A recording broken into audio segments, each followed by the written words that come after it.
दर्शक बंधु माछ मांस खाइले पाप होइथाए ना पुण्य होइथाए आपण मानकु गोटे सुंदर कहानी माध्यम जणाइबी। जदि आपण माने कहानीटी को शुणुचंती ताहाले एहाकु शेष पर्यंत शुणंतु नहले आपणकु पाप लागि पारे काहेकि ना एहा गरुड़ पुराण रे लेखा अछि। सेतिपई भिडियोटी को शेष पर्यंत देखंतु जहाद्वारा आपण एथिरु बहुत ज्ञान प्राप्त करि परिबे। ए कथा हेउची श्रीकृष्णंकर बाल्यकालर। थरे श्रीकृष्ण गोटे गछ कूଳରେ बसी बंशी बजाउथिले। सेही समय गोटे हरिण तांको आड़कू दौड़ी आसिला आउ हरिणटी तांको पछपटे जाई लुचिगला। से हरिणटी बहुत डरी जाइथिला। श्रीकृष्ण हरिण मुंडरे हाथ बुलाई कहिले, कौन हैला तुमे काहीकि पछरे लुचुछ? सेही समय हरिण को पिछा करुथुबा गोटे शिकारी सेटारे आसी पहुँचिले। आउ शिकारीटी कहिले, एहा मोर शिकार अटे, एहाकू मते देई दियंतु, एहा उपरे मोर केवल अधिकार अछि। एहा सुनी श्रीकृष्ण कहिले, समस्त जीवित प्राणींकर सेमानंकर निजर अधिकार अछि तांको प्राण उपरे, आउ कहारी अधिकार नाही। एहा सुनी शिकारी कहिला, एहा मोर शिकार अटे, एहाकू मु आजि मारी खाइबी। एहा परे श्रीकृष्ण कहिले, कौनसी जीवित प्राणी मारी खाइबा पाप अटे। कौन तमे पापर भागीदार हेबाकू चाहुछ? मांस खाइबा पाप ना पुण्य तमे जानी ना हो? शिकारी कहिला, मु तो आपणको भली शिक्षित नुहे, मु केमिति जानिबी मांस खाइबा पाप अथवा पुण्य। किंतु एतिकी जानिछि कौनसी जीवकू मारी खाइबा कौनसी दुख नुहे। मु तार मांस खाइबा द्वारा प्राणी मानकर जन्म बंधनर मुक्ति करुछि, ताहाले काहेकि मांस खाइबा पाई मना करुछ? आउ एई हरिण को मारी ताकू मध्य मुक्ति करुछि, एहा प्रति विरुद्ध कौन पाई करुछ? एहाकू तो उत्साहित करिबा कथा। जहा मु शुणिछि जीव हत्या कथा शास्त्र रे लेखा अछि। राजा माने मध्य शिकार करिया पाई भलो पाई थाए, ताहाले काहेकि मांसहारी गोटिए खराब प्रकृति अटे, एहा काहेकि पाप श्रेणी रे आसी थाए। एमिति से शिकारी श्रीकृष्ण भगवान को कहबा पाई लागिले। श्रीकृष्ण बुझी पारिथिले कि ए लोक मांसहारी होइथिबारु तार बुद्धि भ्रष्ट होई गलानी, एहार चिंता करिबा आउ बुझिबा शक्ति हराई बसिलानी। श्रीकृष्ण कहिले, ए विषय मु कौनसी राय देबी नाही, मु तुमको गोटे छोटिया कथा सुनाउची। याकू संपूर्ण सुनिला परे तमे ही कहिबो मांसहारी पाप ना पुण्य। तापरे शिकारी भाबिबा पाई लागिला, एथिरे मोर किछि तो क्षति नाही, जाउची एहा सुनि नेबी आउ मोर मनोरंजन भी होई जिवो आउ मांस मध्य मिली जिवो। एहा परे भगवान श्रीकृष्ण आरंभ करिले, थरे मगध राज्य रे चाउलर कम उत्पादन हेतु खाद्यर अभाव देखागला। तेणु राजा चिंता करिले, जदि एहार किछि समाधान न करा जिवो ताहाले संगृहीत खाद्य भी सरी जिवो आउ संकट अति गंभीर होई जिवो। राजा निज सभारे कहिले, ए खाद्य समस्या को दूर करिबा पाई सस्ता जिनिस कौन अछि? एहा सुनी मंत्री माने चिंता करिया पाई लागिले। चाउल गहम आलू एसबु उत्पादन करिबा पाई बहुत समय लागि थाए। एसबु खाद्य पदार्थ सेतेबे भल चाष होई थाए जेतेबे प्रकृतिर कौनसी कप न थाए। एबे तो कौनसी वस्तु सस्ता नाही। एहा सुनी सेही समय शिकार करिबा को भल पाउथुबा गोटिए मंत्री भाबिले, एहा हेउची सबुठारु प्रकृत समय अटे। सारा राज्य रे आखि बुझा शिकार करिबा पाई राजांको पाखरु अनुमति मागी नेबी, भल हेबो। एहा परे से मंत्री सभारे कहिले, सबुठारु सस्ता खाद्य पदार्थ हेउची मांस, एहा पाई अन्यर कौनसी आवश्यकता न थाए, एहा पुष्टिकर खाद्य मध्य मिली थाए। एहा सुनी समस्ते एहाकु समर्थन करिले, किंतु मगधर प्रधानमंत्री एबे भी चुप थिले। एहा देखि राजा पचारिले, प्रधानमंत्री आपण काहेकि चुप अछंती? आपणकर मत रखंतु।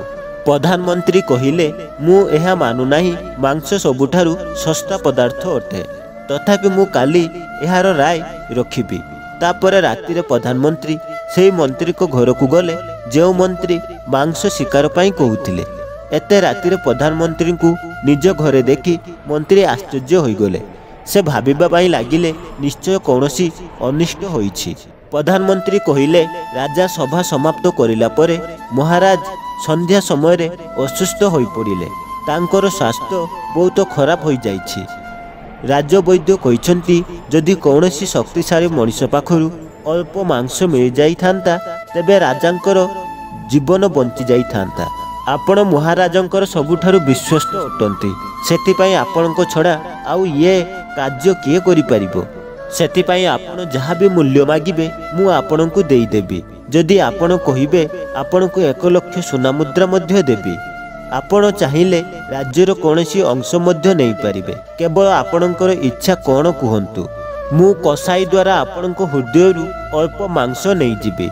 यह शुणी मंत्री रंग उड़ीगला।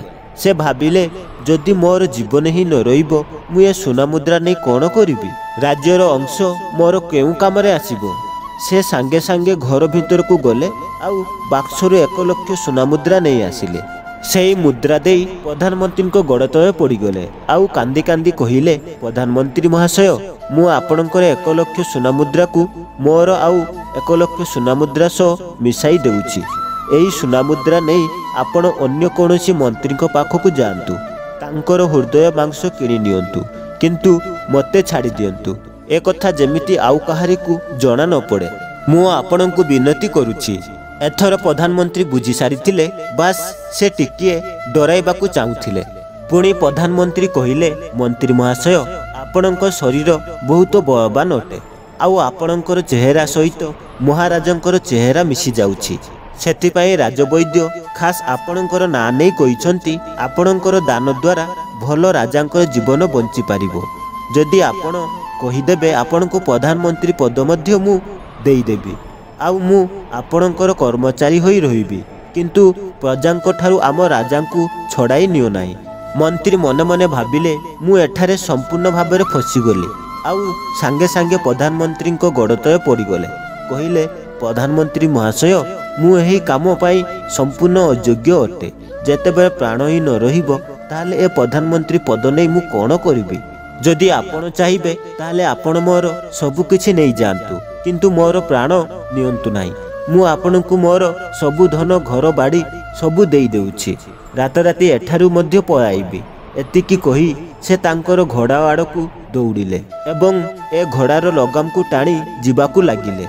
एपटे प्रधानमंत्री डाक छाड़िले अरे तुमर परिवार को तुमे छाड़ी चली जाउछ जे। एहा शुणी मंत्री कहिले मोर प्राण ठाड़ू किछि भी प्रिय नाही। जेबे मोर प्राण रहिबो नाही परिवार नहीं कौन करिबी। जीवन बंचिले एमिति ही सुखरे रहिजिबी। एतिकी कही से सांगे सांगे घोड़ा ऊपर जाई बसी पड़िले एवं जेतेबेले से जीवा पाई बाहरिले प्रधानमंत्री घोड़ार लगाम को धरी कहिले तमे केउ आड़ को जीवार आवश्यकता नाही। तमे घरे शांति रे सहित रुहंतु मु आउ केउ आड़े चेष्टा करूछि। एहा कही प्रधानमंत्री सेठारु चली गले। प्रधानमंत्री गला परे मंत्री को देहरे जीवन पशिला किंतु शांति रे सही पारिले नाही। एहा परे प्रधानमंत्री सोना मुद्रा नहीं समस्त मंत्री घर को गले। समस्त को राजा अल्प मांस मागिले किंतु केही देबा पाई राजी हेला नाही। समस्ते निजर जीवन बंचाइबा पाई जेते पारिले सेते अधिक सोना मुद्रा देदेले। एही प्रकार रे प्रधानमंत्री गोटिए राति रे कोटी कोटी सोना मुद्रा जमा करिनेले एवं सकाळ हेबा पूर्वरु निज महल रे पहुंची गले। ता परदिन राज्यसभा समस्त मंत्री हाजिर हेले। समस्ते यह जानिबाकू चाहूथिले राजा सुस्थ अछंती ना नाही किंतु केही कहारी को किछि कहू नथिले। समस्ते राजवैद्य को देखा करिबाकू चाहूथिले जहा द्वारा राजांकर स्वास्थ्य अवस्था बुझी हेबो। सेपटे प्रधानमंत्री समस्त सैनिक को आदेश देले जेते पर्यंत महाराजा सभा को आसी नांती सेते पर्यंत कौनसी मंत्री महल बाहर को जीवाकू अनुमति नाही। किछि समय परे जेमिति राजा आसिले आउ सबुदिन भई राज सिंहासन रे बसिले। समस्त मंत्री भल भाबरे देखिले जे महाराज तो कौनसी दृष्टि असुस्थ लागु नांती जेमिति तांकर किछि भी हेई नाही। प्रधानमंत्री कौन आमको मिछ कहिले। सबु मंत्री माने मने मने एही कथा विचार करुथिले किंतु केही कहि पारु नथिले। एहा परे प्रधानमंत्री राजांको पाखरे 1 कोटी सोना मुद्रा जमा करिदेले। एहा परे राजा पचारिले ए सब सोना मुद्रा कहा पाई एवं एहा केउठारु आसिला। प्रधानमंत्री कहिले महाराज अल्प मांस पाई एते सोना मुद्रा जमा होइगला किंतु अल्प मांस मिलिला नाही। निजर जीवन बंचैबा पाई मंत्री माने ए सोना मुद्रा दान करिसंती। एबे आपण विचार करंतु ए मांस केते सस्ता अटे। राजा सबु बुझी पारिले आउ प्रजा मानकु अधिक परिश्रम करिबा पाई कहिले एवं राजांकर खाद्य भंडार रे ଖାଦ୍ୟ ବାହାର କରି ପ୍ରଜାମାନଙ୍କୁ ଦିଆଗଲା ଆଉ ପୁଷ୍ଟିକର ଖାଦ୍ୟ ପାଇଁ ଚାଷ କାମ ଆରମ୍ଭ କରିବା ପାଇଁ କହିଲେ। ସେହି 1 କୋଟି ସୁନା ମୁଦ୍ରା ସେହି କାର୍ଯ୍ୟ ପାଇଁ ଶ୍ରମିକ କଲ୍ୟାଣ ପାଇଁ ଖର୍ଚ୍ଚ କରାଗଲା। ଏହାପରେ ସାରା ରାଜ୍ୟରେ ଭଲରେ ଚାଷ ହେଲା ଏବଂ ଭଲ ଉତ୍ପାଦନ ମଧ୍ୟ ହେଲା। ଏହି ପ୍ରକାରରେ ରାଜ୍ୟରେ ଖାଦ୍ୟ ସଙ୍କଟ ଦୂର ହେଲା। ଦର୍ଶକ ବନ୍ଧୁ, ଜୀବନର ମୂଲ୍ୟ କ'ଣ ଭଗବାନ ଶ୍ରୀକୃଷ୍ଣ ଆମକୁ ଏହି କଥା ମାଧ୍ୟମରେ ବୁଝାଇଲେ। ଯେମିତି ଆମର ଜୀବନ ଆମକୁ ଅତି ପ୍ରିୟ ଅଟେ, ସେହିପରି ସମସ୍ତଙ୍କର ଜୀବନ ସମସ୍ତଙ୍କୁ ପ୍ରିୟ ଅଟେ। ତେଣୁ ନିଜର ହୃଦୟରୁ ଅନ୍ୟର ହୃଦୟର ଅବସ୍ଥାକୁ ଚିନ୍ତା କରନ୍ତୁ। ଯଦି ଜୀବ ହତ୍ୟା ସଂସାର ବନ୍ଧନରୁ ମୁକ୍ତ କରିବା ଠିକ୍ ଅଟେ, ତେବେ ଅତ୍ୟାଚାରଙ୍କ ଦ୍ୱାରା କରାଯାଉଥିବା ନରସଂହାର ବି ଠିକ୍ ଅଟେ। ସେମାନେ ବି ଏହି ତର୍କ କରିପାରିବେ, ସେମାନେ ଲୋକମାନଙ୍କୁ ସଂସାର ବନ୍ଧନରୁ ମୁକ୍ତି କରାଉଛନ୍ତି। ଯଦି କୌଣସି ଜୀବନ ନିଜ ପାଇଁ ବୋଝ ହୋଇଥାନ୍ତା, ତେବେ ସେ ଜୀବନ ବଞ୍ଚାଇବା ପାଇଁ ସଂଘର୍ଷ କରୁନଥାନ୍ତା। ଯେଉଁ ଜୀବକୁ ଆପଣମାନେ ମାରି ଖାଉଛନ୍ତି, ସେମାନଙ୍କୁ ନିଜ ଜୀବନ ବଞ୍ଚାଇବାକୁ କୌଣସି ଅବସର ମିଳିନଥାଏ। ଆମେ ଶେଷ ସମୟରେ ଜୀବନର କରିଥିବା ପାପ ପାଇଁ ଜୀବନ ସାରା ସୁକର୍ମ କରିବାକୁ ଚେଷ୍ଟା କରିଥାଉ। କିନ୍ତୁ ଆମେ ଏକଥା ଭୁଲି ଯାଉଥାଉ କି ଯେଉଁ ଜୀବ ଆମ ପାଇଁ ମରିଲା, ଆମ ପାଇଁ ଏତେ କଷ୍ଟ ପାଇଲା, ତାର ଅଭିଶାପ ଆମକୁ କେବଳ ଏହି ଜୀବନରେ ନୁହେଁ, ପରନ୍ତୁ ପରଜନ୍ମ ପର୍ଯ୍ୟନ୍ତ ବି ଛାଡ଼ି ନଥାଏ। ଭଗବାନ ଶ୍ରୀକୃଷ୍ଣଙ୍କ ପାଖରୁ ଏପରି ଜ୍ଞାନ ପାଇ ଶିକାରୀ ପରିପୂର୍ଣ୍ଣ ହୋଇଗଲା ଆଉ ତାକୁ ଜ୍ଞାନ ପ୍ରାପ୍ତି ହୋଇଗଲା। ଆଉ ଶିକାରୀ ଜାଣିବାକୁ ପାଇଲା, ମହାନତା ଜୀବନ ନେବାର ନୁହେଁ, ଜୀବନ ଦେବାରେ ହୋଇଥାଏ। ଶିକାରୀ ଭଗବାନ ପାଖରେ ହାତ ଯୋଡ଼ି କ୍ଷମା ମାଗିଲେ ଆଉ ସେଠାରୁ ଚାଲିଗଲେ ଏବଂ ସେ ପ୍ରତିଜ୍ଞା କରିଲେ ଜୀବନରେ ଆଉ କେବେ କାହାରିକୁ ହତ୍ୟା କରିବେ ନାହିଁ। ଦର୍ଶକ ବନ୍ଧୁ, ଏ ଭିଡ଼ିଓ ଆପଣମାନଙ୍କୁ କେମିତି ଲାଗିଲା ମୋତେ କମେଣ୍ଟ ମାଧ୍ୟମରେ ନିଶ୍ଚିତ ଜଣାଇବେ। ଭିଡ଼ିଓକୁ ଲାଇକ୍ କରିବା ସହିତ ସମସ୍ତ ବନ୍ଧୁମାନଙ୍କୁ ସେୟାର କରିବା ଜମାରୁ ଭୁଲନ୍ତୁ ନାହିଁ। ମୋର ଚ୍ୟାନେଲକୁ ପ୍ରଥମ ଥର ଦେଖୁଥିଲେ ସବସ୍କ୍ରାଇବ୍ କରିବାକୁ ଜମାରୁ ଭୁଲିବେ ନାହିଁ।